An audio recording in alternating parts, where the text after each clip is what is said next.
ठाणे महानगरपालिकेच्या 131 जे काही नगरसेवक आहेत त्यांच्या निवडणुकीची काल प्रक्रिया पार पडल्यानंतर आज मतदानाची जी प्रक्रिया आहे ती पूर्ण झाली होती काल आणि आज मतमोजणी या ठिकाणी होणार आहे। आपण बघू शकतो की ठाण्यातल्या ज्या ठिकाणी मतमोजणी केंद्र आहेत त्या ठिकाणी खूप मोठ्या प्रमाणात पोलीस बंदोबस्त ठेवण्यात आला आहे। काल प्रभाग क्रमांक 3 आणि 13 मध्ये जो काही प्रकार घडल्यानंतर खऱ्या अर्थ पोलिसांनी देखील या ठिकाणी खूप मोठ्या प्रमाणावरती पोलीस बंदोबस्त ठेवलेला आहे। विशेष म्हणजे जे काही मतमोजणी केंद्र आहे त्याच्या 100 मीटरच्या दूर जे पक्षाचे कार्यकर्ते किंवा मग पक्षाचे नेते असतील त्यांनी थांबवण्यात येणार आहे आणि त्याप्रमाणे मतमोजणी होईल त्यावेळेस मतमोजणीचा जो काही निकाल असेल तो त्यांना सांगण्यात येणार आहे। खास करून CCTV देखील या ठिकाणी लावण्यात आलेले आहेत, कारण की एखादा अनुचित प्रकार घडू नये यासाठी CCTV लावण्यात आलेला आहे। खास महानगरपालिकेमध्ये गेल्या 25 वर्ष शिवसेनेची सत्ता असताना देखील यंदा कोणाची सत्ता निवडून येते याकडे सगळ्यांचं लक्ष लागलं असताना थोड्याच वेळात मतमोजणीला सुरुवात होणार आहे।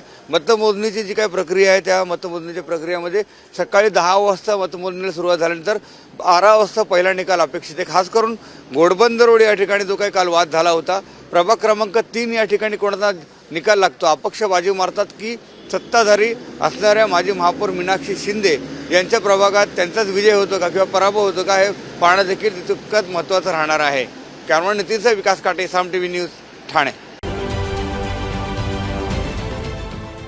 देश विदेशातील प्रत्येक घडामोडींचे लाईव्ह अपडेट मिळवण्यासाठी आता साम टीव्हीच्या सर्व सोशल मीडिया प्लॅटफॉर्मला लाईक, फॉलो आणि सबस्क्राईब करा। तसंच सर्व नोटिफिकेशनसाठी बेल आयकॉन प्रेस करायला विसरू नका।